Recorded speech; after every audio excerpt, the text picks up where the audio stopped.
de ano, aumento nas vendas e também nos contratos temporários de trabalho. Acordo para levar energia elétrica a comunidades de Laranjal do Jari, no Amapá. Hoje em dia, os moradores dependem de geradores movidos a óleo diesel para terem energia em casa. STJ proíbe cobrança de leasing após roubo de bem segurado. A relatora da ação, ministra Nancy Andrighi, ressaltou que no leasing fica impossível cumprir o contrato na hipótese de perda do bem por incidente ou força maior. Caso Bernardo, Justiça mantém júri dos réus em 3 Passos, no Rio Grande do Sul. O desembargador considerou que cabe ao juiz-presidente manter a sobriedade do julgamento.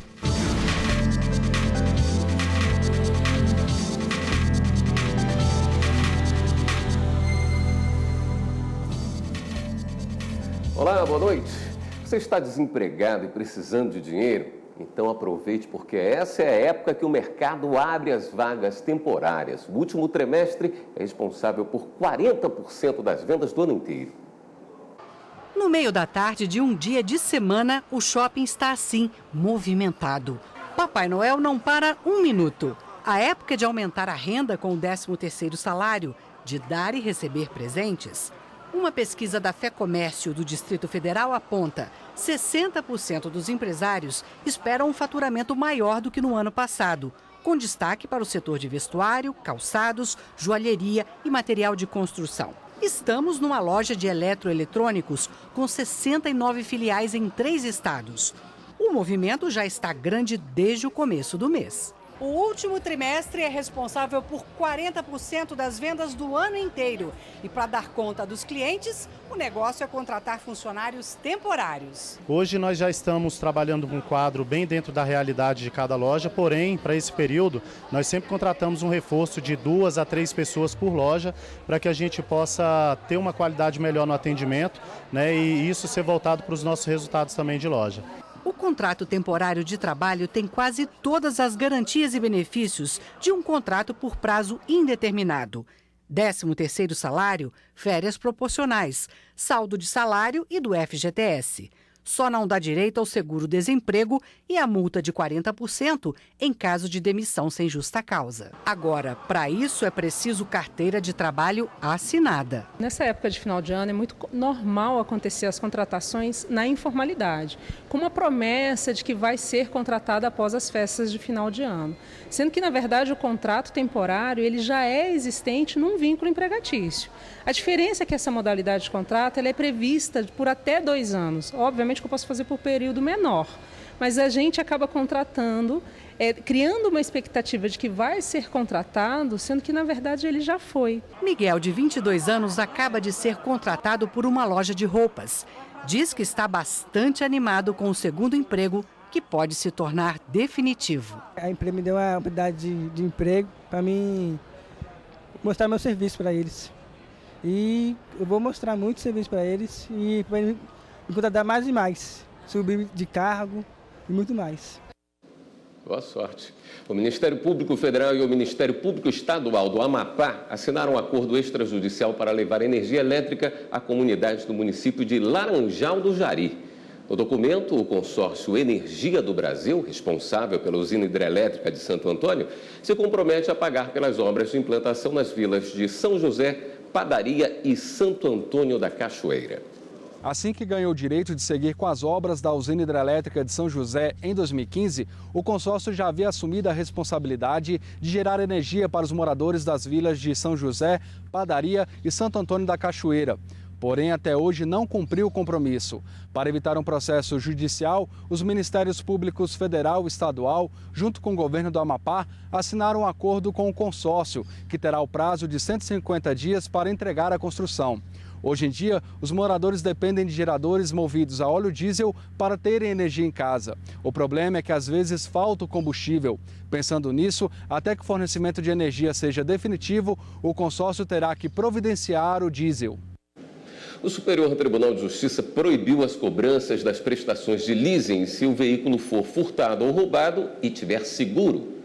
O leasing é um tipo de financiamento para a compra de veículos em que a pessoa paga uma espécie de aluguel para o banco e só tem a posse do carro no fim do contrato, se tudo correr como combinado. Quando o objeto, bem de arrendamento mercantil ou leasing, possui seguro e é furtado ou roubado, o banco arrendador não pode mais cobrar as parcelas do contrato que estão para vencer. A partir do momento que o bem não está mais à disposição do consumidor, do arrendatário, por motivos alheios à sua vontade e de força maior, entendeu-se que a arrendadora não estava cumprindo o contrato. E uma vez não cumprindo o contrato, ela não pode exigir do arrendatário que cumpra a sua parte, sendo que ela não está cumprindo a dela. A proibição da cobrança já havia sido determinada pelo Tribunal de Justiça do Rio de Janeiro, só que as instituições financeiras recorreram. Os ministros da terceira turma do STJ mantiveram a decisão do Tribunal Fluminense, mas deram parcial provimento ao recurso dos bancos, restringindo a vedação às hipóteses de bem garantido por contrato de seguro. A relatora da ação, ministra Nancy Andrighi, ressaltou que no leasing fica impossível cumprir o contrato na hipótese de perda do bem por incidente ou força maior. De acordo com a relatora, nesse tipo de contrato, o consumidor é mero locador e o valor do sinistro é pago ao dono do bem, que nesse caso é a instituição financeira. Portanto, se o consumidor tiver que pagar pelo bem que se perdeu, ficaria com prejuízo, o que configura enriquecimento sem causa, já que a instituição receberia 2 vezes pelo mesmo objeto. Dentro do bojo do direito do consumidor, existe a teoria do risco, ou seja, toda atividade empresarial, comercial, seja de produto, seja de serviço, ela tem algum risco. Mas esse risco ele não pode ser repassado ao consumidor. Ele é um risco da atividade empresarial e, como tal, cabe ao empresário, cabe ao fornecedor de produtos e serviços assumir esse risco. Cineata e Finascom fecham acordo relativo à Convenção Coletiva do Trabalho de 2017. O acordo foi intermediado pela vice-presidência do Tribunal Superior do Trabalho. A audiência de conciliação foi conduzida pelo vice-presidente do Tribunal Superior do Trabalho, ministro Renato de Lacerda Paiva, e reuniu representantes do Sindicato Nacional das Empresas Prestadoras de Serviços Auxiliares de Transporte Aéreo, da Federação Nacional dos Trabalhadores em Serviços, Asseio e Conservação, Limpeza Urbana, Ambiental e Áreas Verdes, e também do Sindicato dos Trabalhadores em Empresas de Serviços Auxiliares de Transporte de Manaus. A divergência entre as partes estava relacionada a um ponto específico das cláusulas sociais do documento aprovado na Convenção Coletiva do Trabalho de 2017 da categoria. Na ocasião, ficou estipulado, entre outras questões, que caso a empresa não pagasse algum benefício social ao empregado até o prazo limite, ela seria penalizada a pagar posteriormente o dobro do valor do benefício. O sindicato que representa as empresas alegou que a sanção imposta em casos de inadimplência seria excessiva, principalmente para empresas menores, levando em conta a crise econômica enfrentada pelo mercado. A proposta do sindicato patronal era de uma punição mais branda, também prevista na Convenção Coletiva de 2017, o pagamento de multa de R$ 150 em casos de atraso. Após longa discussão intermediada pelo ministro Renato de Lacerda Paiva, as partes chegaram a um consenso. Ficou mantida a obrigatoriedade do pagamento em dobro nos casos de inadimplência. Em contrapartida, ficou permitido que as empresas contratem um seguro para garantir os pagamentos e, ao mesmo tempo, onerem menos o seu orçamento. Buscamos no mercado algo que, sem que haja precarização das relações do trabalho, isso sempre norteou os trabalhos, os pensamentos do segmento patronal, nós achamos um seguro que garantia os mesmos benefícios até então praticados pelo benefício social familiar, mas um seguro regulamentado, fiscalizado pela SUSEP, e é um custo muito menor do que era praticado anteriormente. Também ficaram mantidos os demais benefícios aos empregados, como auxílios natalidade, alimentar, orientação e por invalidez ou morte, além de um reajuste acima da inflação. Nós chegamos finalmente de um reajuste de 2,07, que foi a reposição da inflação, mais 0,5% de aumento real. Mantivemos as cláusulas da convenção anterior e mantivemos o benefício social, que a priori as empresas queriam retirá-lo. Foi mantido os mesmos valores com a devida correção, só que as empresas hoje fornecerão esse benefício, mas com uma outra gestora. Nesta quinta-feira, dia 15 de novembro, o Brasil comemora a Proclamação da República, um marco histórico, como vamos ver na reportagem. 15 de novembro de 1889. 129 anos atrás, o Marechal Deodoro da Fonseca proclamava a República e se tornava o primeiro presidente do Brasil. Mas antes desse dia histórico, é preciso voltar um pouco no tempo para entender o que causou a queda do Império. No final da década de 1880, a monarquia brasileira estava em crise. Dom Pedro II tinha perdido o apoio da Igreja Católica, do Exército e de diversos setores da sociedade. O Império, então, ficou sem as bases de sustentação. E nós vamos ter um último problema, que é a perda de energia do modelo imperial. Então, rompe-se com a igreja, rompe-se com o exército e rompe-se com a elite econômica brasileira. A perda das colunas de sustentação do regime, a falta de iniciativa do próprio imperador para se manter, né, foram essenciais para a queda da monarquia no Brasil. De acordo com o especialista, a instabilidade tem sido uma característica presente em todos esses anos da República.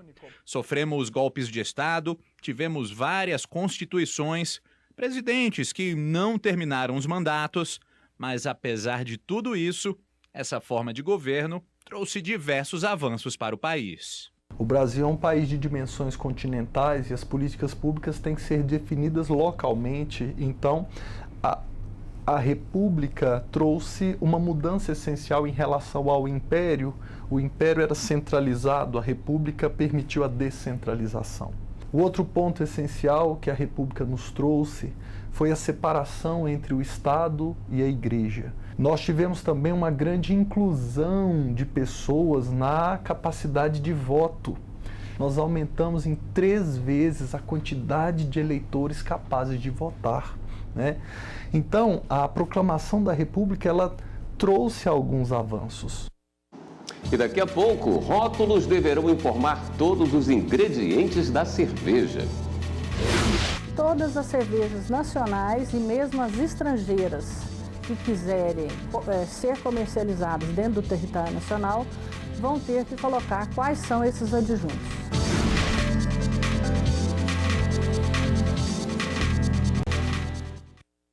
A existência de cláusula arbitral não impede que falência por falta de pagamento de título seja pedida na Justiça. Para os ministros do Superior Tribunal de Justiça, o direito do credor pode ser exercido judicialmente, já que a arbitragem não tem poderes de natureza executiva. O caso analisado foi um pedido de falência apresentado por uma empresa de metalúrgica em relação à Volkswagen do Brasil, sob a alegação de ser credora de R$ 617 mil, representados por várias duplicatas protestadas e não pagas. A Volkswagen alegou que as partes elegeram foro arbitral e sustentou ter quitado mais de R$ 425 mil por compensação. Afirmou ainda ter feito o depósito em juízo. O juiz de primeira instância julgou extinto o processo sem resolução de mérito. O Tribunal de Justiça de São Paulo, no entanto, mudou a sentença e determinou o retorno do caso à origem para análise do pedido de falência. Em recurso ao STJ, a Volkswagen alegou que o depósito feito em juízo afastou a possibilidade de ter a falência decretada e que o caso deveria ser resolvido por meio da arbitragem. O relator do processo, o ministro Raul Araújo, explicou que a convenção de arbitragem não é absoluta e que não tem o alcance de impedir ou de afastar o acesso ao judiciário e tampouco impede a executividade do título de crédito não pago e a deflagração do procedimento falimentar. O recurso foi negado e determinada a continuidade do processo na jurisdição estatal. A reprodução assistida é um conjunto de técnicas criadas pela medicina para auxiliar as pessoas que desejam realizar o sonho de gerar uma vida. Mas os futuros pais devem se informar sobre os direitos em relação ao tratamento. Definir o melhor momento de engravidar e ter um filho muitas vezes não é só uma questão de escolha. Tem gente que deseja muito, mas tem dificuldade. É o caso de Andréia. Eu nasci já querendo ser mãe. E só foi descobrir que eu tinha problema para engravidar quando eu realmente fui tentar engravidar, que eu já estava com 28 anos. 28, 29 anos eu comecei a tentar engravidar e não conseguia. E aí eu descobri que eu tinha problema de infertilidade e descobrimos também que o meu ex-marido tinha problema de infertilidade. Segundo a Organização Mundial de Saúde, a infertilidade atinge em média 15% da população brasileira. E os motivos que dificultam a gravidez podem estar presentes tanto em homens como em mulheres. Uma alternativa de tratamento para casais e mulheres que estão em busca do tão sonhado filho pode estar na reprodução assistida. A reprodução assistida são as técnicas de laboratório onde você manipula ou o gameta masculino, espermatozoide, ou o gameta feminino, que é o óvulo. Você tem desde a inseminação, que é só o preparo do espermatozoide. Você tem a fertilização in vitro, que é quando você junta os gametas. Você tem uma outra que chama ICSI, que você coloca o espermatozoide dentro do óvulo. Você tem a doação de óvulo, que é quando uma mulher, por exemplo, não pode engravidar e precisa do óvulo de alguém. Você tem o útero de substituição, ou seja, a gama é bem o congelamento de óvulos, que é o que está mais novo no momento. A reprodução assistida começou sua trajetória de sucesso na Inglaterra, na década de 1970. No Brasil, o primeiro caso de sucesso na reprodução assistida ocorreu em 1984. 20 anos depois, foi a vez de Andréia procurar uma clínica e recorrer a uma inseminação artificial. E na primeira tentativa, ela, que imaginava carregar um bebê nos braços, ganhou 3. Contar que isso vai acontecer, pouco provável, né? Assim, você não conta com essa chance. E aí foi assim, eu fiz a inseminação, tipo, no dia, se não me engano, no dia 31 de maio, dia 14 de junho eu peguei o resultado e já sabia que eu estava grávida de múltiplos, pelo número, pela porcentagem lá, entendeu?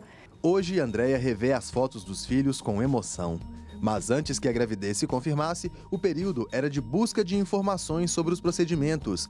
E para as clínicas, entre as obrigações, está a de informar tudo à paciente, através do termo de consentimento. Olha, tanto o Conselho Federal de Medicina como a Agência Nacional de Vigilância Sanitária, ela estabelece que todas as técnicas têm que ser descritas, explicadas em consultório e fornecidas por escrito.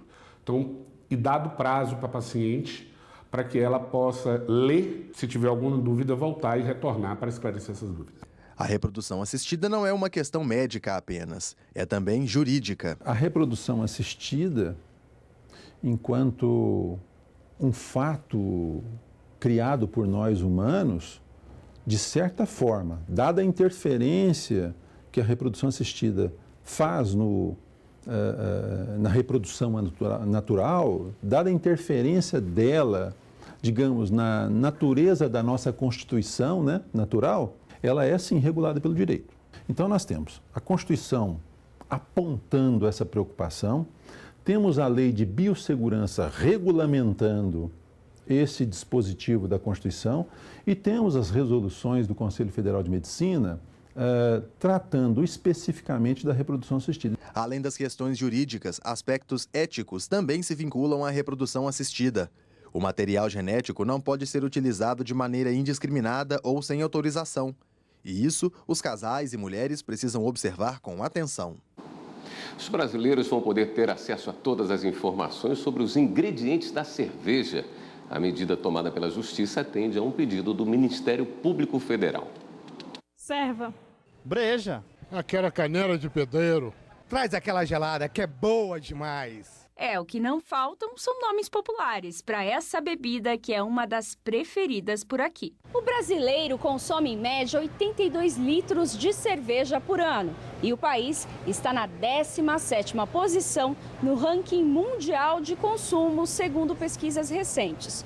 Opções e marcas não faltam para agradar os consumidores. Mas o problema está aqui, no rótulo das garrafas e latinhas, que não descreve todos os produtos utilizados na bebida.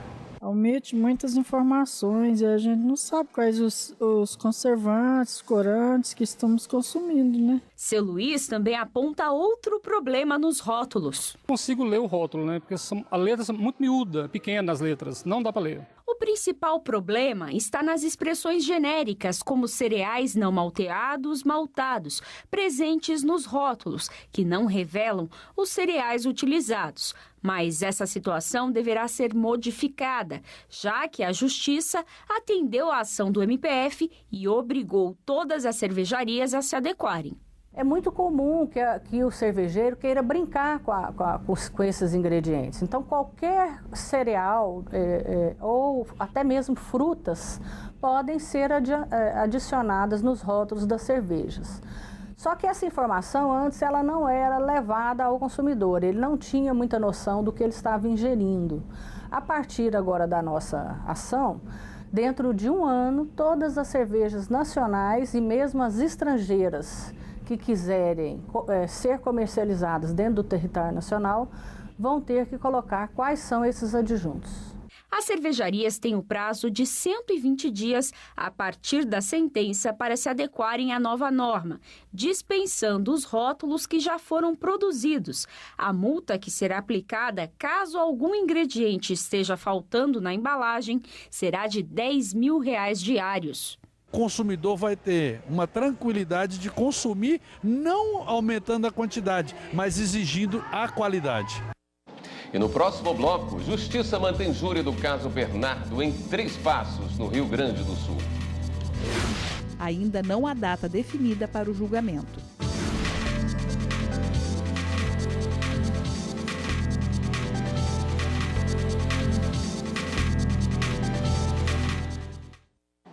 A primeira Câmara Criminal do Tribunal de Justiça do Rio Grande do Sul decidiu manter o júri dos réus acusado pela morte de Bernardo Boldrini na comarca de 3 Passos. No pedido, a magistrada considerou que a transferência do local do julgamento para a comarca de Porto Alegre seria medida necessária para garantir o interesse da ordem pública, a imparcialidade do júri e a segurança pessoal dos acusados. Segundo o relator, desembargador Silvio Batista Neto, que também preside a primeira Câmara Criminal, apesar de ser inegável a repercussão nacional e internacional do caso, com grande carga de informações, a medida excepcional teria pouco efeito prático. Quanto à estrutura do Salão do Júri da comarca, considerado pequeno para comportar um júri de grande repercussão, o desembargador considerou que cabe ao juiz-presidente manter a sobriedade do julgamento.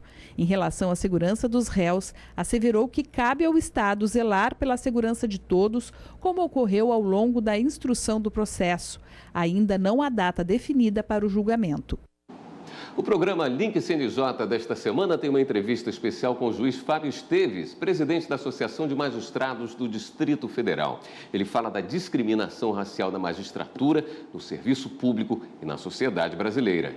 E ainda, o balanço parcial da 13ª Semana Nacional de Conciliação é positivo, R$1 bilhão em acordos. Na Bahia, por exemplo, a Santa Casa de Misericórdia negociou uma pendência com 60 funcionários.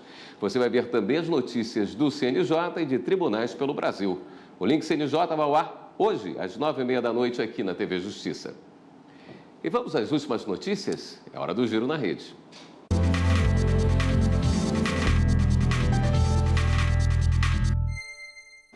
Quem está hoje na redação do Jornal da Justiça é a repórter Fernanda Porto. Oi, Fernanda, conta pra gente quais são as últimas de hoje. Oi, William, conto para você que está em casa nos acompanhando também. A gente começa o giro de hoje falando que o brasileiro Patrick Nogueira foi condenado à prisão perpétua na Espanha. Ele admitiu ter matado e esquartejado 2 tios e 2 primos na cidade de Piós. Patrick está preso desde 2016, quando confessou o crime e se entregou à polícia. A prisão perpétua é a punição mais grave na Espanha e pode ser revista a cada 25 anos de pena. E hoje foi preso o 7º suspeito de envolvimento na morte do jogador Daniel.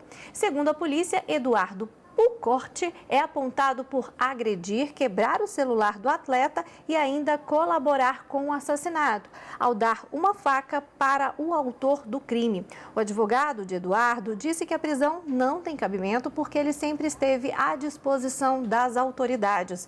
O jogador Daniel foi encontrado morto no último dia 27 de outubro em Curitiba. E em São Paulo, um cão farejador encontrou 8 quilos de cocaína na mala de um passageiro no aeroporto de Guarulhos. O homem, que foi preso, disse que ia embarcar com a droga para a África do Sul. Eu fico por aqui, você em casa já sabe, mas vale lembrar, quer rever alguma de nossas reportagens? É só entrar no nosso canal no YouTube. Digita lá, TV Justiça Oficial. William? Obrigado, Fernanda. E o Jornal da Justiça, segunda edição de hoje, fica por aqui. Uma boa noite para você e a gente se vê novamente amanhã. Até lá!